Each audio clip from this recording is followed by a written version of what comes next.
आदाब नाज़रीन, खबरनामे में आपका इस्तकबाल है। मैं हूं रेशमा आपके साथ। आइए नजर डालते हैं इस वक्त की हेडलाइंस पर।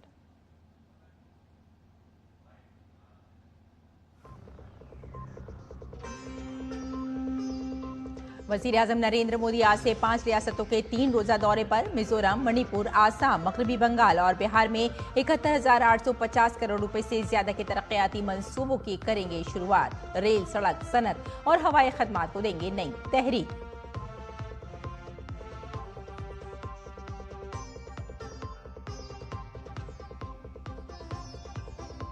मिजोरम आज पहली बार रेल नेटवर्क से होगा मुंसलिक। वजीर आजम मोदी बैराबी सैरांग लाइन का करेंगे इफ्तिताह। मणिपुर में 8,500 करोड़ रुपए के मंसूबे होंगे शुरू। वजीर आजम गुवाहाटी में भूपेन हजारिका की 7 साला तकरीबात में करेंगे शिरकत। नेपाल की अबूरी वजीर आजम सुशीला कार्की ने काबीना की पहली मीटिंग में आम इंतखाबात की तजवीज की पेश। भारत ने अमन और इस्तेहकाम की उम्मीद की जाहिर। नेपाल में आइंदा इंतखाबात 5 मार्च को होंगे।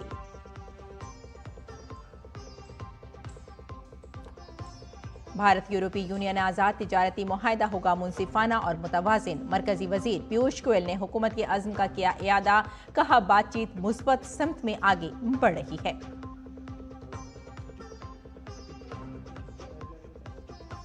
वर्ल्ड एथलेटिक्स चैंपियनशिप की आज से जापान में होगी शुरुआत। ओलंपिक मेडलिस्ट नीरज चोपड़ा भारतीय टीम की करेंगे क़यादत।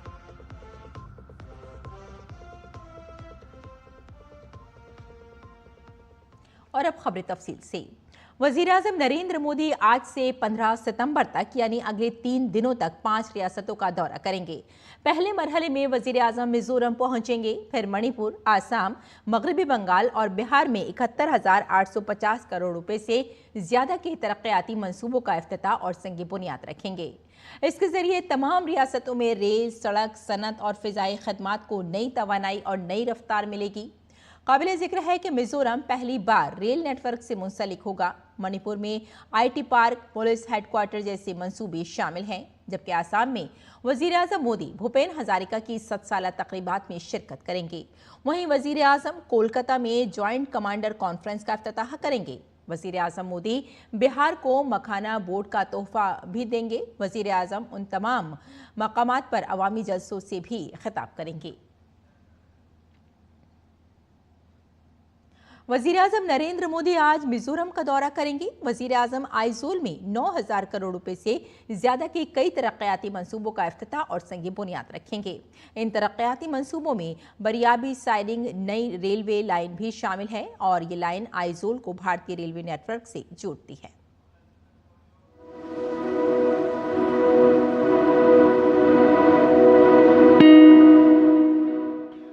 भारतीय रेलवे की तौसीह में आज का दिन एक तारीखी दिन साबित होने वाला है। वजीर आजम नरेंद्र मोदी मिजोरम की राजधानी आइजोल में बेराबी सारंग रेलवे लाइन का इफ्तिताह करेंगे। काबिल जिक्र है कि ये रेलवे लाइन पहली बार आइजोल को भारतीय रेलवे नेटवर्क से जोड़ती है। ये रेलवे लाइन प्रोजेक्ट एक चैलेंजिंग पहाड़ी इलाके में बनाया गया है। ये लास्ट माइल कनेक्टिविटी के लिए मोदी हुकूमत की अहदबस्तगी को जाहिर करता है। इस प्रोजेक्ट पर 8,070 करोड़ रुपए की लागत आई है। इसके लिए पेचीदा अर्जियाती हालात में 45 सुरंगें बनाई गई हैं। इसके साथ 55 बड़े और 88 छोटे पुल भी बनाए गए हैं। वज़ीर आज़म 3 नए एक्सप्रेस ट्रेन खिदमात को भी हरी झंडी दिखाएंगे। नीज आइजोल को राजधानी एक्सप्रेस के जरिए मुल्क की राजधानी दिल्ली से भी जोड़ा जाएगा। माननीय प्रधानमंत्री जी इनॉग्रेट करेंगे बैरबी सारंग को प्रोजेक्ट को। उसके बाद में मिजोरम रेलवे के नेटवर्क के साथ जुड़ जाएगा। ये बहुत ही इम्पोर्टेंट प्रोजेक्ट है, बहुत ही महत्वपूर्ण प्रोजेक्ट है, क्योंकि मिजोरम की सब जन जन का जो सपना था, हर एक आइजोल हो चाहे सारंग हो, इस राज्य में सभी का जो सपना था वो सपना पूरा होगा। माननीय प्रधानमंत्री जी 3 ट्रेन को इनॉग्रेट करेंगे। एक तो राजधानी एक्सप्रेस दिल्ली के लिए, दूसरा कोलकाता के लिए ट्राई वीकली एक्सप्रेस और तीसरा गुवाहाटी के लिए डेली मिजोरम एक्सप्रेस। ये प्रोजेक्ट मिजोरम के लोगों को भी सफर में सहूलतें फराहम करेगा और अनाज, खाद, दीगर जरूरी अशिया की बरवक्त फराहमी को भी यकीनी बनाएगा। बेहतर कनेक्टिविटी से पूरे खित्ते में तालीमी, सकाफती और इक़्तिसादी रवाबित मजबूत होंगे। वहीं से रोजगार के मौके भी पैदा होंगे और खित्ते में सियाहती शोबे को बड़ा फरोग मिलेगा। वज़ीर-ए-आज़म मिजोरम में दीगर तरक्याती मंसूबों का भी इफ्तिताह और संग बुनियाद रखेंगे। आइजोल शहर से मात्र 10 किलोमीटर की दूरी पर है ये सारंग रेलवे स्टेशन, जहां से शनिवार को राजधानी एक्सप्रेस दिल्ली के लिए पहली बार रवाना होगी, जिससे न सिर्फ मिजोरम रेल कनेक्टिविटी से जुड़ जाएगा बल्कि पर्यटन और उद्योग की संभावनाएं भी तलाशने की कोशिश करेगा। कैमरामैन मोंटी के साथ सारंग आइजोल से मैं राजेश राज, डीडी न्यूज के लिए। आज वजीर आजम नरेंद्र मोदी बडरबी से सारंग रेलवे लाइन का इफ्तिताह करेंगे। इसके साथ ही मिजोरम रेलवे के नक्शे से जुड़ जाएगा। इस तारीखी लम्हे को हकीकत में तब्दील करने के लिए झारखंड ने भी अहम किरदार अदा किया है। काबिल जिक्र है कि तकरीबन 52 किलोमीटर तवील इस रेलवे लाइन की बुनियाद झारखंड के पाकुड़ जिले के पत्थरों से रखी गई है। गहरी खाइयों, ऊंची नीची वादियों और घने जंगलात के दरमियान इस ट्रैक की तामीर अपने आप में एक चैलेंज था, लेकिन बड़ा मकसद इसे महफूज और पायदार बनाना था। इस ट्रैक पर बनाए गए पुल की ऊंचाई कुतुब मीनार से 42 मीटर ज्यादा है। ऐसे में इंजीनियर्स के लिए एक मजबूत बुनियाद बनाना जरूरी था। इसके लिए पटरी पर बिछाए गए पत्थर और पुल की तामीर में इस्तेमाल होने वाले पत्थर के चिप्स झारखंड के पाकुड़ जिले से लाए गए थे। झारखंड से जो हमारे जितने भी बड़े बड़े ब्रिज बने हैं ज़्यादा हाइट वाले, तो उसमें जो भी चिप्स, स्टोन चिप्स यूज हुआ है वो पाकुड़ का से लाया गया है।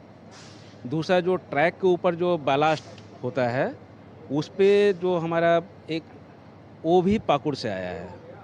रेलवे की असिस्टेंट एग्जीक्यूटिव इंजीनियर सुमन चौधरी के मुताबिक पाकुड़ के पत्थर अपने बेहतरीन मेयार की वजह से मशहूर हैं। ये न सिर्फ मजबूत होते हैं बल्कि तवील अरसे तक पायदार भी रहते हैं। इंजीनियरिंग के लिहाज से ये पत्थर हर मेयार के मुताबिक हैं। इंजीनियरिंग मटेरियल होता है, उसका सम प्रॉपर्टी होता है, उसको फुलफिल करना होता है, तो वो उसमें उस ग्रेड में जो है वो बहुत ही अच्छा है, मतलब कि वो क्वालिटी पे खरा उतरता है। रांची यूनिवर्सिटी के शोबाए अर्जियात के assistant professor doctor Nitish Priyadarshi कहते हैं कि पाकुड़ पत्थर बेसाल्टिक हैं जो आतिशफिशा लावे से बने हैं। इनकी चट्टानें बहुत मजबूत होती हैं, इसीलिए ये चट्टानें बहुत सख्त और पायदार होती हैं।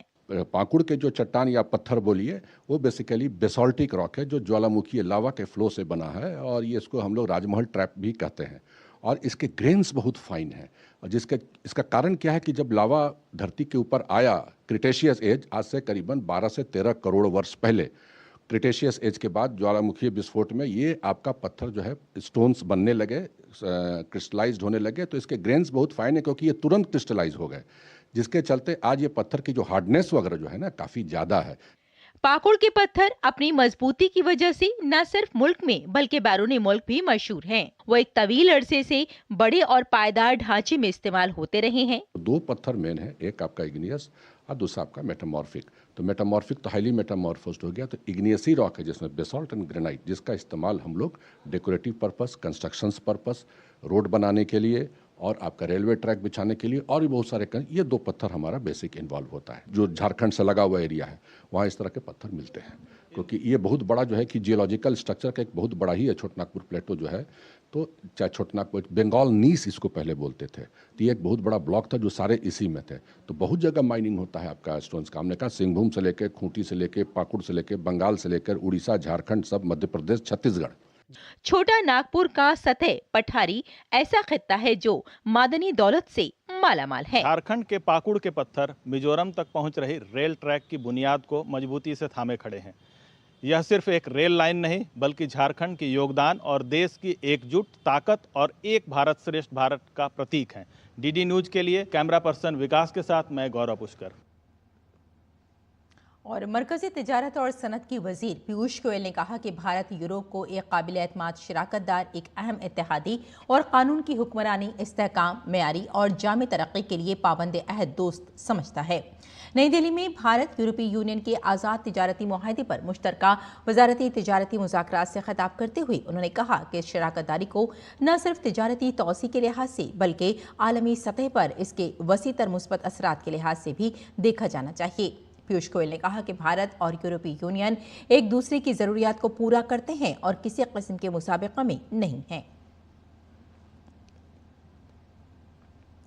इत्तलात नशरियात और पार्लिमानी उमूर की वजीर मुमलिकत डॉक्टर एल मुरुगन आज पंजाब के जिला रूपनगर के सैलाब से मुतासरा इलाकों का दौरा करेंगे।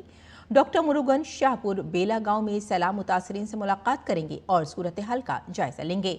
वो हरिवाल गांव के मुतासरा खानदानों से भी मुलाकात करेंगे और इमदादी साजो सामान तकसीम करेंगे। दोपहर को वो पंजाब में बेला ध्यानी में सैलाब मुतासरीन से मुलाकात करेंगे और सूरत हाल का जायजा लेंगे और इमदादी साजो सामान तकसीम करेंगे। इस दौरान मुरुगन नंगल में लक्ष्मी नारायण मंदिर जाएंगे और मंदिर को सैलाब से होने वाले नुकसान का मुआयना करेंगे, जिसके बाद वो रूपनगर के डिप्टी कमिश्नर के साथ जायजा मीटिंग करेंगे।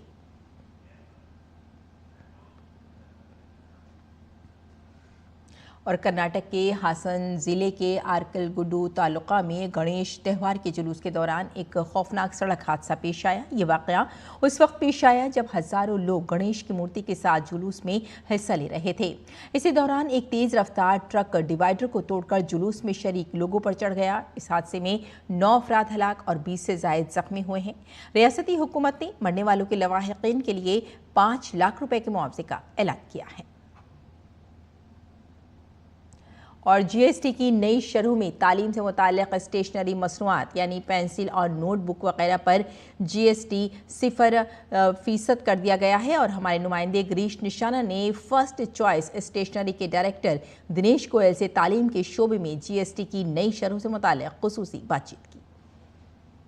शिक्षा के क्षेत्र में कई उत्पादों पर जीएसटी 0% कर दिया गया है। इस पर ज़्यादा बात करने के लिए हमारे साथ मौजूद हैं first choice stationery group of Goyal group से दिनेश गोयल जी। आदरणीय प्रधानमंत्री मोदी जी और हमारे honourable finance minister Shrimati Sitharaman ji का मैं बहुत तहे दिल से शुक्रगुजार करता हूं कि उन लोगों ने वहां बैठ के दूर दराज गांव में बच्चे पढ़ने वाले हैं, इतनी महंगी चीज़ों को खरीदने में जो वंचित थे उसका ध्यान रखा।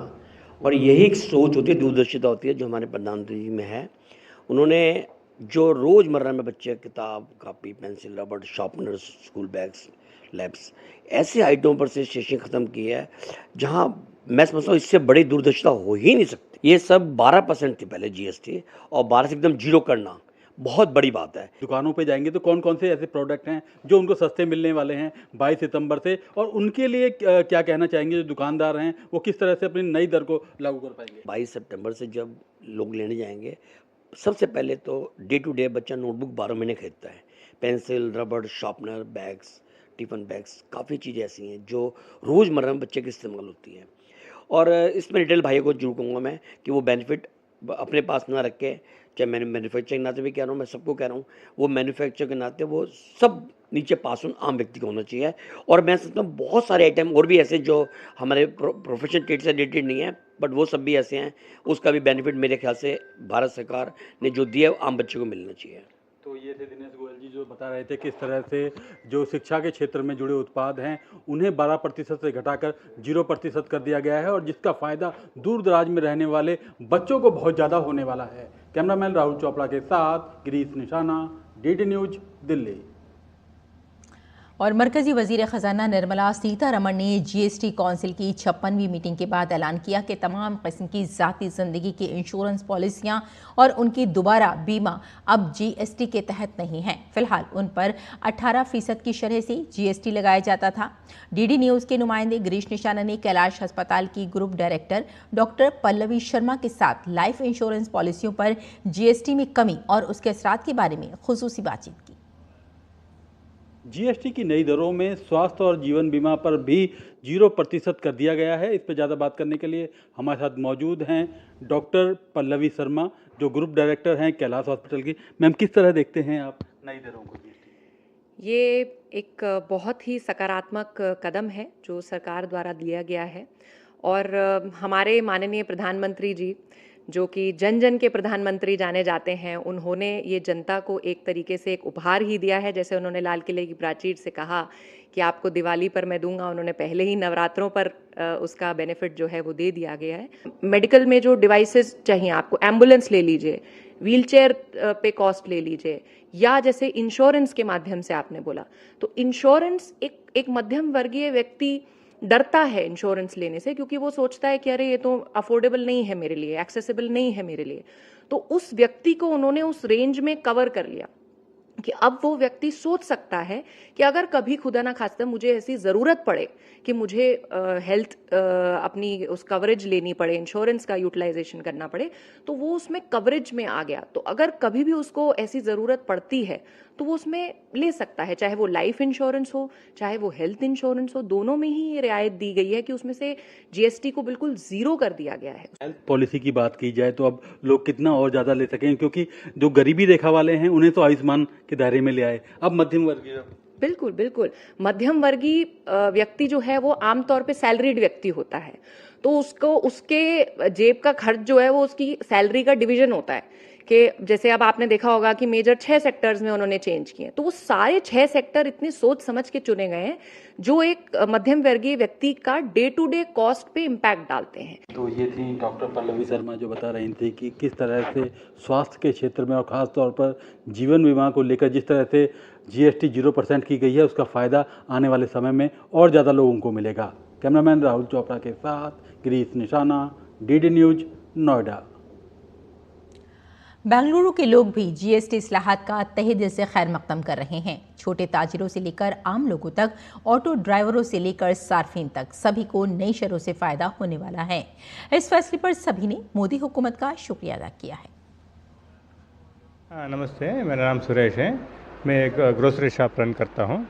हमारा ग्राहक के लिए अभी थोड़ा परोठा, पनीर, उसके लिए सभी 5% तो ज़ीरो हो गया, तो आम जनता के लिए बहुत अच्छा हो गया है अभी। अच्छा मैडम, वो 0% का सभी हो गया ना, सो मेरा चिल्ड्रन का, स्टेशनरी का सभी बहुत अच्छा है।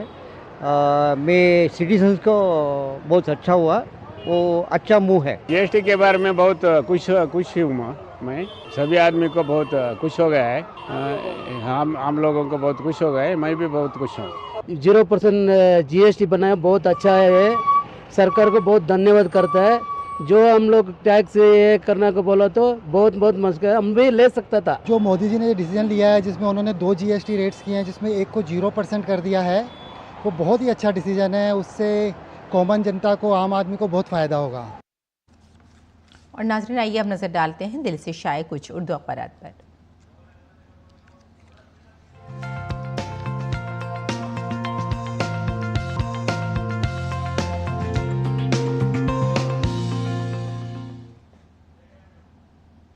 तो अखबारात में सबसे पहले बात कर लेते हैं कुछ ख़ास खबरों की। आपको बता दें कि 9 मुंतखब नायब सदर जमहूरिया सीपी राधाकृष्णन ने हलफ लिया है। वज़ीर आज़म, वुज़रा और कई वुज़राए आला की इसमें शिरकत भी है।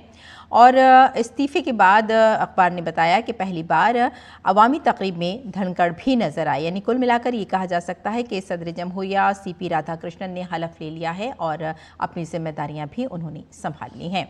और अब देख लेते हैं नाज़रीन अगली सुर्खी। नेपाल के ताल्लुक से ये खबर है, सुशीला कर्की की अबूरी हुकूमत का चीफ बनाने पर इत्तेफाक हो गया है। जी हाँ, साबिक़ चीफ जस्टिस सुशीला कार्की नेपाल की पहली खातून वज़ीर आज़म बन गई हैं। और अब अगली सुर्खी देख लेते हैं। आपको बताते चलें कि वज़ीर आज़म की 15 सितंबर को पूर्णिया आमद के पेश नज़र तैयारियां पूरी तरह से मुकम्मल हो चुकी हैं। हवाई अड्डे के इफ्तिताह के बाद सीसाबाड़ी वाक़े SSB कैंप में जलसा आम से भी वज़ीर आज़म नरेंद्र मोदी खिताब करेंगे। और अब आइए एक और ख़बर पर नज़र डाल लेते हैं। तरक्याती कामों के लिए ई-फाइल तैयार की जाएगी। DUSIB को असेंबली सतह पर 10 से 16 करोड़ जारी किए जाएंगे। दिल्ली की वज़ीर आला रेखा गुप्ता ने नाज़रीन ये बयान दिया है। और वज़ीर आज़म के यौम पैदाइश पर अमित शाह 15 स्कीमें शुरू करने जा रहे हैं, ये भी ऐलान किया है वज़ीर आला रेखा गुप्ता ने। और अब खेल की सुर्खी पर भी आइए नज़र डाल लेते हैं। अखबार ने लिखा है कि एशिया कप हिंदुस्तान ने पाकिस्तान को 56% मैचों में हराया है। पाकिस्तान की गुज़िश्ता 10 सालों में सिर्फ एक मैच में जीत, दोनों का फाइनल में कभी मुकाबला नहीं हुआ। और चलते चलते आइए एक और सुर्खी देख लेते हैं बैनुल-अक़वामी। नाज़रीन, ये सुर्खी है, आपको भी ये सुर्खी काफ़ी अहम की लगेगी क्योंकि फ़लस्तीनी रियासत नहीं बनेगी। नेतन्याहू ने अहद लिया है और साथ ही फ़लस्तीनी रियासत हर हाल में कायम होगी। आपको बता दें कि नबील अबूर्दियना का नेतन्याहू को ये जवाब है और इसराइली फ़ौज गज़ा शहर पर ज़मीनी हमले की तैयारी भी कर रही है। तो ये था अखबारात का जायज़ा और आइए अब लौटते हैं नाज़रीन बुलेटिन की जानिब, कुछ और खबरें भी देख लेते हैं।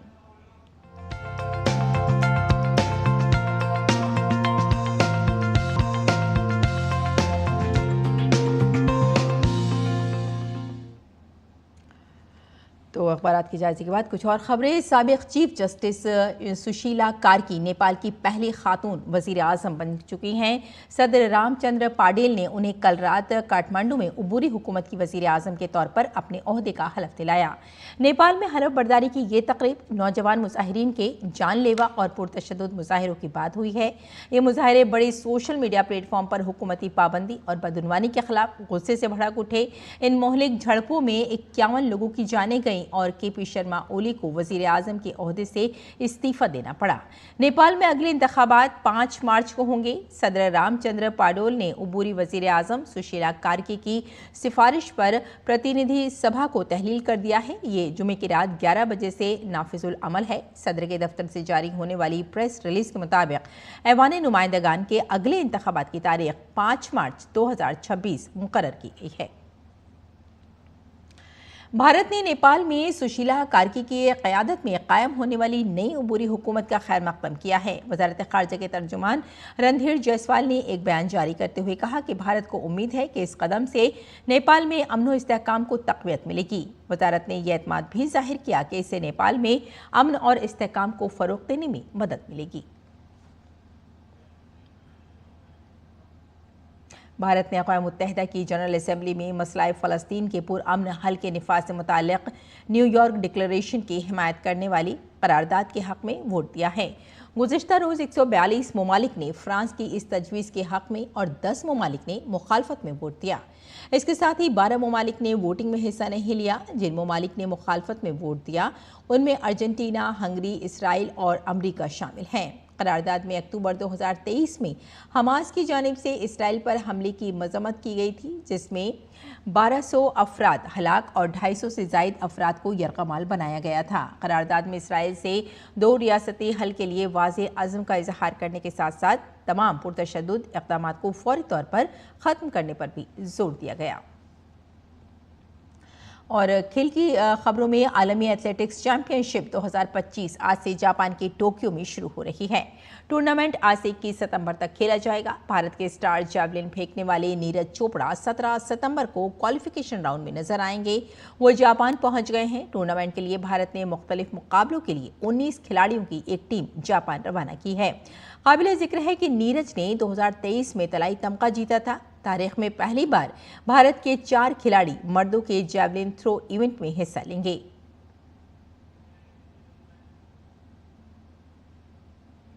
भारत के सात्विक साईराज रंकीरेड्डी और चिराग शेट्टी की जोड़ी हांगकांग ओपन 2025 के सेमीफाइनल में दाखिल हो गई है। आखिरी 4 में अब इस जोड़ी का मुकाबला चाइनीज ताइपे की चिन चैंग कॉन और लिन यिंगविंग से होगा। इससे कबल मुकाबले के क्वार्टर फाइनल में सात्विक चिराग की जोड़ी ने मलेशिया के जुनैद आरिफ और राय किंग गैप के खिलाफ पहला गेम 21-14 से जीता था, लेकिन दूसरा गेम 20-22 के मामूली फर्क से हार गए। उन्होंने फैसला कुन गेम में वापसी की और 21-16 से जीत कर सेमीफाइनल में जगह बनाई।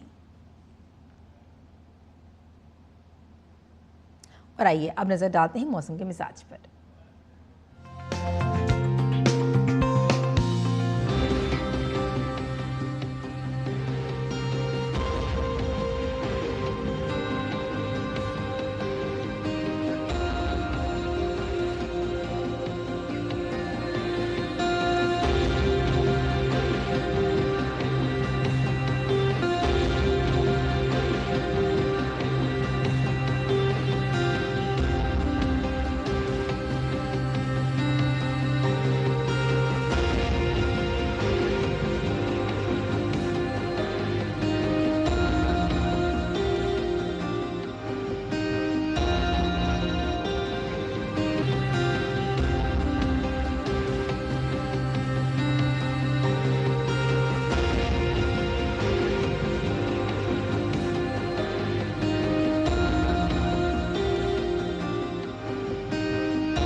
नाज़रीन, खबरनामे में फ़िलहाल इतना ही। इजाज़त दें। आदाब।